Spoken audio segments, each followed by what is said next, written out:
Assalamualaikum everyone, welcome to my YouTube channel travel of success with knowledge. उम्मीद है आप सब खैरियत से होंगे। तो आज हम डिस्कस करेंगे biographical literature by S T Coleridge, S T Coleridge के बारे में और बायोग्राफी लिटरेचर के बारे में। तो वीडियो शुरू करने से पहले अगर आप मेरे चैनल पे नए हैं तो subscribe my YouTube channel and press bell icon, ताकि मेरी हर नई आने वाली वीडियो का नोटिफिकेशन आपको टाइम पे मिल सके। तो चलें शुरू करते हैं। सबसे पहले हम इंट्रोडक्शन करेंगे एस टी कॉलरिज का। Samuel Taylor Coleridge, commonly known as S.T. Coleridge, was an English poet, literary critic and philosopher. Samuel Taylor Coleridge को आमतौर पर जाना जाता है एस टी कॉलरिज के नाम से, जो कि इंग्लिश पोएट थे, लिटरेरी क्रिटिक्स थे और एक फिलोसफर थे। He was born on 21st October in 1772 और Ottery St Mary Devon in England.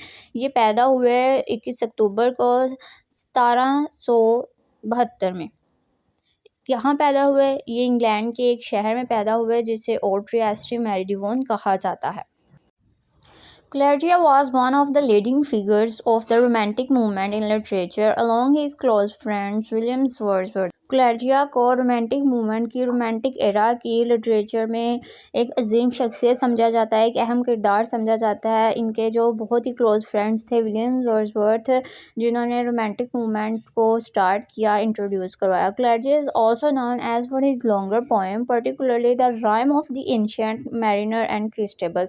क्लैरिया को इनकी लॉन्गर पोएम की वजह से भी जाना जाता है, जिसे Rime of the Ancient Mariner and Christabel भी कहा जाता है। His critical works, especially on William Shakespeare, was highly influential and he helped introduce German idealist philosophy. जो इनका क्रिटिकल वर्क था, जो विलियम शेक्सपियर से था, वो बहुत ही इन्फ्लुएंशियल समझा जाता था और इसने हेल्प की, इन्होंने मदद की इंट्रोड्यूस करवाने में जर्मन आइडियलिस्ट फिलोसफी को। मीन्स के जो इनका क्रिटिकल वर्क था विलियम शेक्सपियर ने, वो इंतहाई बाअसर रहा इंट्रोड्यूस करवाने में जर्मन आइडियलिस्ट फ़िलोसफी को। नेक्स्ट कॉलरिज के कॉन्ट्रीब्यूशंस के बारे में पढ़ते हैं। Coleridge contribute to the lyrical ballad volume. Coleridge ने कंट्रीब्यूट किया था लिरिकल बैलेड वॉल्यूम में include a short form of सोरियो, जो कि एक शॉर्ट फॉर्म है सोरियो की, called the poster mother's tell, और राजी माँ की एक कहानी है, and a meditative poem in the blank versus, और एक मेडिटेटिव पोएम है ब्लैंक वर्सेस में, जिसे नाइट एंगल कहा जाता है। अब हम इंट्रोडक्शन ऑफ बायोग्राफिकल लिटरेचर के बारे में जानते हैं कि बायोग्राफी लिटरेचर है क्या। The biographical literature is a critical autobiography by S T Coleridge, was written in 1815 and published in 1817 in 2 volumes and contained 23 chapters. Biography literature critical autobiography थी S T Coleridge की, जो कि 1815 में लिखी गई थी और 1817 में 2 वॉल्यूम्स में पब्लिश हुई थी, और जो 23 चैप्टरों पर मुश्तमिल है। इसके जो फर्स्ट वॉल्यूम था वो 1 से 14 तक, जितने भी चैप्टर बनते हैं 1 से 14 तक उन पे मुश्तमिल था, और जो इसका दूसरा वॉल्यूम था वो 15 से 23 तक चैप्टर्स पे मुश्तमिल था। The first volume consists of Coleridge's personal and literary history, while the second volume present his critical theories. जो इसका फर्स्ट वॉल्यूम था वो क्लैरिया की पर्सनल लाइफ और लिटरेरी हिस्ट्री पे कंसिस्ट करता था, जबकि जो सेकंड वॉल्यूम था वो प्रेजेंट करता था इसकी क्रिटिकल थ्योरीज को। इन द ऑटोबायोग्राफिकल सेक्शन, जो ऑटोबायोग्राफिकल सेक्शन था क्लैरिया का, डिस्कस हिज अर्ली लाइफ। क्लैरिया ने इसमें अपनी अर्ली लाइफ को डिस्कस किया था, education and the development of his poetic and philosophical ideas. इसने जो ऑटोबायोग्राफिकल सेक्शन था इसमें अपनी अर्ली लाइफ को डिस्कस किया था, एजुकेशन को और डेवलपमेंट, और इसकी जो डेवलपमेंट थी पोइट्री की उसको डिस्कस किया था, और इसके फिलोसफिकल आइडियाज़ को। The critical section of the works are particularly influential. Clarity explores the nature of poetry, the imagination, and the principles of literary criticism. जो इसका critical section था, सेकंड सेक्शन था, इसके वर्क्स था, वो बहुत ज़्यादा इंतहाई मुतासिर किया उसने लोगों को। क्लैरिया ने एक्सप्लेन किया नेचर ऑफ पोइट्री को और इमेजिनेशंस को, और जो प्रिंसिपल थे लिटरेरी क्रिटिसिज्म के, इनको एक्सप्लोर किया, इनको एक्सप्लेन किया। It is a literary work and its full name is Biographical Sketches of My Literary Life and Opinions।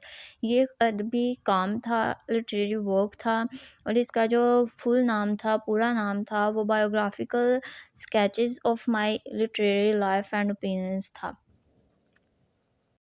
Next अब हम डिस्कस करते हैं concept of imagination and Biographia Literaria.